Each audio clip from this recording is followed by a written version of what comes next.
स्वागत छ भाइ बहिनीहरूलाई नेपाल अनलाइन स्कुलमा। हामीहरूले लास्ट टाइम यो क्वेसनलाई के गरेर सल्भ गरिरहेका थियौँ, यो क्वेसनको बारेमा डिस्कस गरिरहेका थियौँ। अब हामीहरूले यो क्वेसनलाई के गर्छौँ, पहिले यो क्वेसनलाई सिद्ध्याउँछौँ अनि त्यसपछि अर्को क्वेसन सल्भ गर्नेछौँ। हामीहरूले के गरेका थियौँ त, लास्ट टाइम यहाँसम्म गरेका थियौँ है, यहाँसम्म गरेका थियौँ। हामीहरूले ओबी भेक्टर र ओए भेक्टरको के गर्यौँ त, हामीहरूलाई गिभन थियो पोजिसन भेक्टर, त्यसैलाई रिप्लेस गरेको छ। यहाँ ओए भेक्टर भएको ठाउँमा पोजिसन भेक्टर ओए गिभन हामीले त्यो राख्यौँ।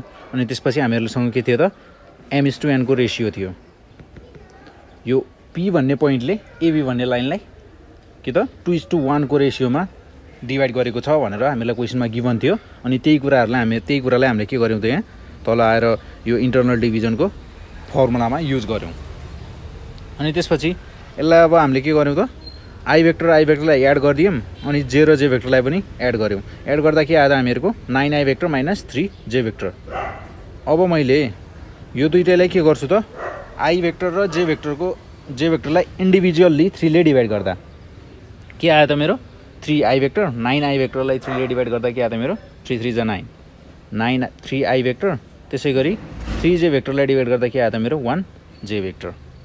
मेरो ओपी भेक्टरको पोजिसन भेक्टर कति आयो त, 3i vector minus j vector हो। त्यही कुरालाई मैले के गरेँ त, यहाँ फिगर बनाएर लेखेको छु।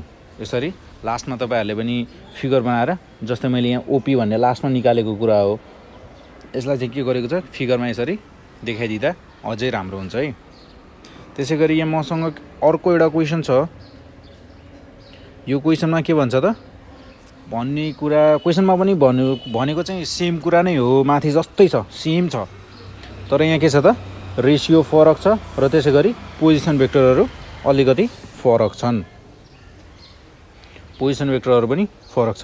जस्तै हामीहरूलाई के गिभन छ त, ओए पोजिसन भेक्टर गिभन छ, त्यसै गरी ओबी पोजिसन भेक्टर छ, जुन चाहिँ मैले के गरेँ त, यहाँ फिगरमा यसरी देखाएको छु तपाईँहरूलाई। अनि हामीहरूलाई अरू के गिभन छ त, यहाँ ओए भेक्टर र ओबी भेक्टर भयो, यो भयो। अनि find the position vector of point M भन्छ। जस्तै मेरो यो ओरिजिनको पोइन्ट ओ छ, ओबाट ओएम भेक्टर भन्ने मैले यसरी ड्र गरेँ, जुनले चाहिँ के गरेको छ त, एबी भन्ने भेक्टरलाई डिभाइड गरेको छ इन्टरनल्ली 2:3 को रेसियोमा इन्टरनल्ली डिभाइड गरेको छ बिए भन्ने लाइनलाई। अब यो क्वेसनलाई के गर्छौँ त, हामी फेरि यहाँ यो क्वेसनलाई पनि डिस्कस गर्छौँ, यो क्वेसनलाई पनि सल्भ गर्छौँ। हियर सबैभन्दा पहिला के गरेँ त, मैले लेट ओ भन्ने एउटा ओरिजिन मानेको थिएँ, बिदी origin, let O be the origin. Then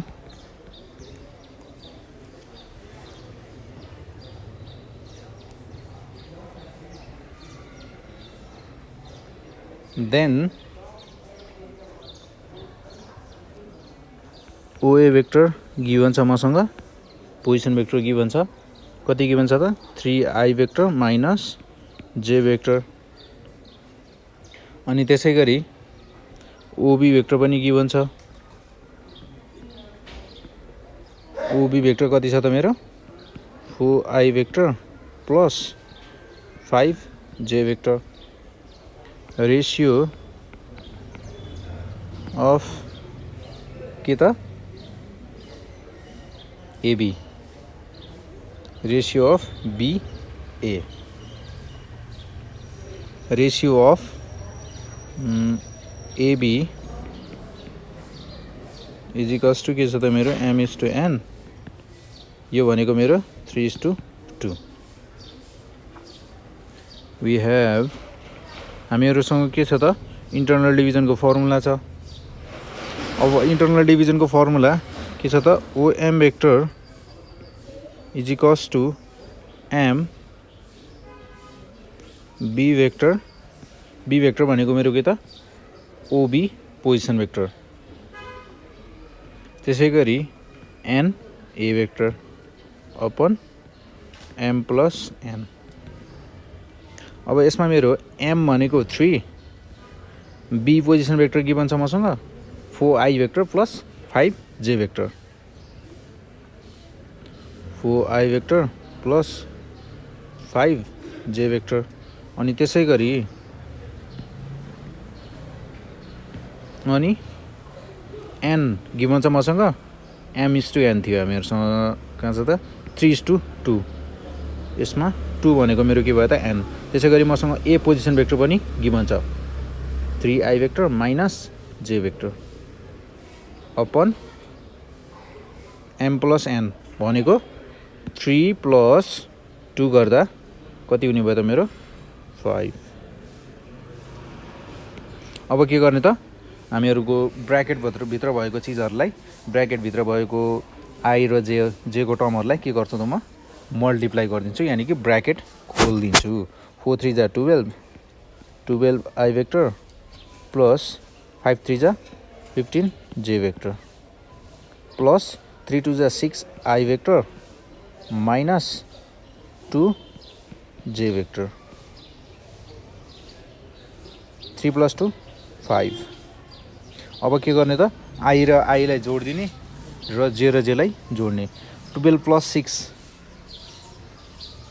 कति हुने भयो त मेरो 18i भेक्टर त्यसै गरी plus 15j vector minus 2j vector गर्दा मेरो कति हुने भयो त प्लस 13j भेक्टर किनकि 15 को साइन ठुलो छ त्यही भएर के हुने भयो त मेरो साइन प्लस नै हुने भयो बाइ 5 अब 5 ले के गर्ने त i र j भएको टर्महरुलाई इन्डिभिजुअली डिभाइड गरिदिने 18i vector upon 5 plus 13 upon 5 j vector. Hence the required position vector of m is के छ त मेरो 18 upon 5 I vector plus 13 upon 5 j vector. यसरी हामीहरुले के गर्न सक्छौं त जुन हामीहरुलाई OM भन्ने लाइनले AB भन्ने लाइनलाई के इन्टरनली डिभिजन गरेको छ भनेर भनेको थियो अनि त्यसलाई कुन रेशियोमा डिभाइड गरेको छ भनेर भन्ने कुरा हामीहरुलाई दिएको थियो अनि के भनेको थियो त जुन लाइनले डिभाइड गरेको छ त्यो लाइनको रेशियो चाहिँ त्यो लाइनले चाहिँ कुन रेशियोमा डिभाइड गरेको छ भनेर गिभन थियो अनि त्यसपछि त्यो लाइनको पोजिसन भेक्टर चाहिँ हामीहरुलाई निकाल्न भनेको थियो त्यो कुरा हामीहरुले यहाँ के गर्यौं त त्यो कुराको लागि सल्भ गर्यौं हामीले सल्भ गर्दा के आयो त हामीहरुको 18 upon 5 I vector plus 13 upon 5 j vector म तपाईहरुको लागि एउटा सेम यस्तै टाइपको क्वेशन लेखिदिन्छु है तपाईहरुले क्वेशनलाई के गर्नुपर्छ त सल्भ गर्नुपर्ने हुन्छ है घरमा बसेर मजाले चिया खाँदै सल्भ गर्ने है जस्तै क्वेशन के छ त भन्दा the position vector of vectors of a and b are हामीहरुको a र b को पोजिसन भेक्टर दिएको छ यानी कि oa vector plus oa vector र ob भेक्टर हामीहरुलाई के रहेछ त गिभन रहेछ यसमा पनि 7i vector minus 3j vector find the position vector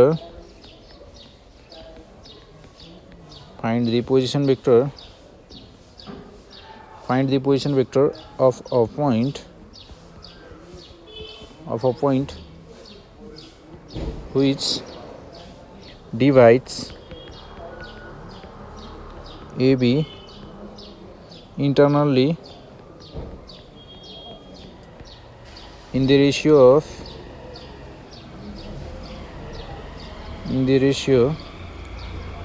of 2:3 2:3 को रेशियोमा के गरेको छ त AB भन्ने लाइनलाई एउटा पोइन्टले position vector of a point कुनै एउटा पोइन्टले के गरेको छ त डिभाइड गरेको छ भन्छ कुन रेशियोमा त 2:3 भन्ने रेशियोमा डिभाइड गरेको छ अनि हामीहरुलाई OA भेक्टर गिभन छ OB भेक्टर गिभन छ अनि हामीले के गर्न सक्छौं त इजिली जस्तै हामीहरुले अब यो क्वेशनको लागि म फिगर पनि बनाइदिन्छु है तपाईहरुको लागि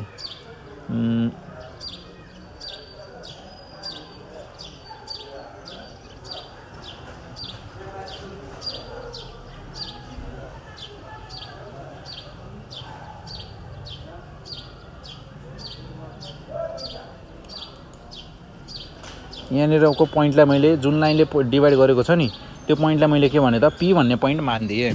कहाँबाट त यो ओरिजिनबाट सुरु भएको लाइनहरू सबै कुन रेसियोमा डिभाइड गरेको छ भन्छ त 2:3 को रेसियोमा एबी भन्ने लाइनलाई ओपी भन्ने लाइनले डिभाइड गरेको छ, यानि कि ओपी पोजिसन भेक्टरले डिभाइड गरेको छ भनेर भन्छ। मैले यहाँनिर पी भन्ने चाहिँ मैले आफैले मानेको, तपाईँहरूले आफूले मानेको कुरा लेख्न सक्नुहुन्छ। अनि यो क्वेसनलाई तपाईँहरूले सल्भ गर्नुभयो भने तपाईँहरूले ओपी भन्ने एउटा पोजिसन भेक्टर पाउनुहुन्छ। त्यो पोजिसन भेक्टर तपाईँहरूको कति हुनुपर्छ त भन्दा 4i vector plus 3j vector हुनुपर्छ। यदि तपाईँको यति आयो भने के त तपाईँहरूको एन्सर ठिक छ है। अनि जस्तै मसँग एउटा सेम टाइपको क्वेसन हो तर अलि के छ त फरक छ है। जस्तै क्वेसनमा हामीहरूलाई के गरेको छ त भन्दा फिगर गिभन छ, अनि फिगरमा मलाई केही कुराहरू दिएको छ। जस्तै यो भयो मेरो ओक्यू भन्छ यो लाइनलाई, अनि त्यसपछि यसलाई भन्छ ओपी, अनि त्यसपछि ओए भन्ने लाइनले यो ओपिक्यू भन्ने लाइनलाई डिभाइड गरेको छ भनेर भन्छ। अनि यो भयो भेक्टर, यो भयो भेक्टर, यो भयो भेक्टर हामीहरूको। अनि अब यो क्वेसनमा के छ त भन्दा मलाई अरू के कुराहरू गिभन छ भने क्वेसनले के भनेको छ, in the figure if PA vector, यानी कि पीए भेक्टर भनेको कहाँ छ त हाम्रो पीए भेक्टर, यो vector is equals to 1/4 PQ vector. PQ भेक्टरको के छ अरे त पीक्यू भेक्टरको 1/4, यानी कि यदि पीक्यू भेक्टर मेरो 4 सेन्टिमिटर भयो भने पीए भेक्टर चाहिँ मेरो कति छ अरे त 1 सेन्टिमिटर छ। 1/4 4 भागको 1 भाग छ पीए भेक्टर भनेर भन्छ। अनि prove that A vector is equals to 1/4 of 3p vector plus Q vector भन्छ। यानी कि यो हो हामीहरूको क्यू भेक्टर, यो भेक्टरलाई 3 ले मल्टिप्लाई गरेर र यो भेक्टरलाई जोड्दा मेरो के हुनुपर्छ अरे ए भेक्टर हुनुपर्छ भनेर भन्छ। यो छ भनेर प्रुभ गर भन्छ कि हामीलाई। अब यसलाई प्रुभ गर्नुको लागि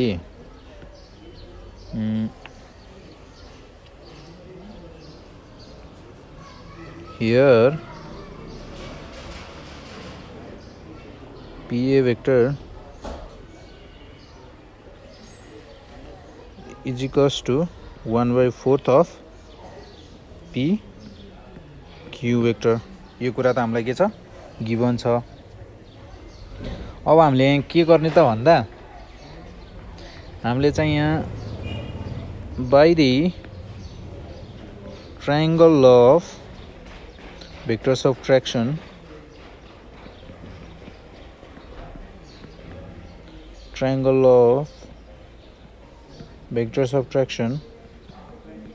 भेक्टर सबट्र्याक्सन।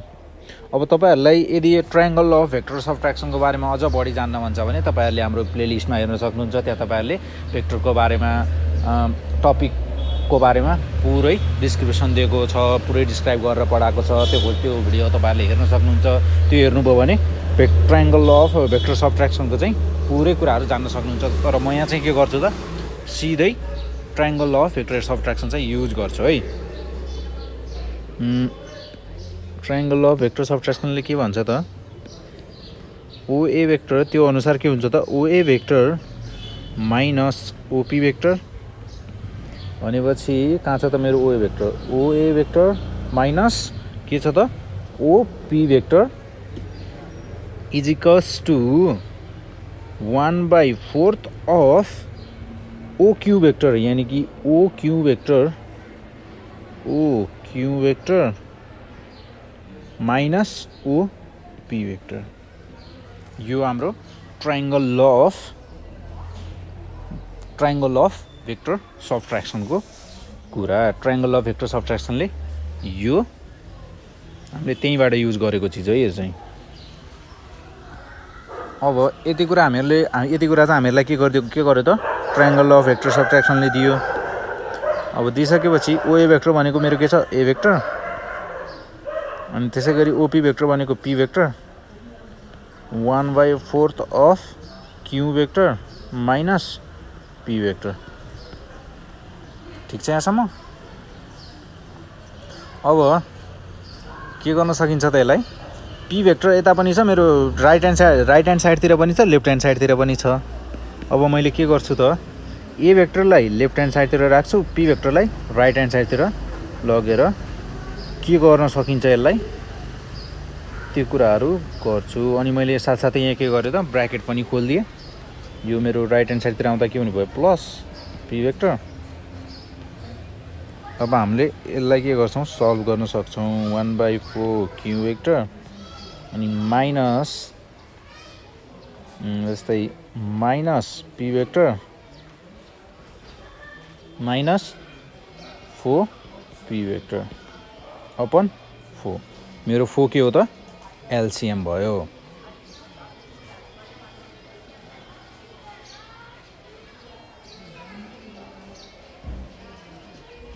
और A vector is equals to 1/4 Q vector minus P vector minus 4p vector हुँदा के हुने भयो मेरो -3 वेक्टर। माइनस किन आउने भयो त किनकि 4 को साइन ठुलो छ by 4। 1/4 Q vector minus into minus के हुने भयो मेरो प्लस 3p वेक्टर अपन 4। अब के गर्ने त मेरो डिनोमिनेटरमा दुवैको सेम छ, एलसीएम मेरो के छ त 4 दुवैको लागि सेम छ भनेपछि मैले के गर्न सक्छु Q vector plus 3p vector upon 4 और A vector therefore A vector is equals to के प्रुभ गर्नु थियो हामीलाई, यही त प्रुभ गर्नु थियो नि हैन। 1/4 मैले कमन लिए अगाडिपट्टि राखेँ 3p vector plus Q vector प्रुभड। यसरी हामीले के गर्न सक्छौँ त प्रुभ गर्न सक्छौँ। आज चाहिँ हामीले के गर्यौँ त इन्टरनल डिभिजनको क्वेसनहरूलाई डिस्कस गऱ्यौँ। अब हामी यसपछि एक्सटर्नलको कुरा पनि गर्नेछौँ अनि सँगसँगै अरू क्वेसनहरू पनि डिस्कस गर्नेछौँ भेक्टर च्याप्टरबाट।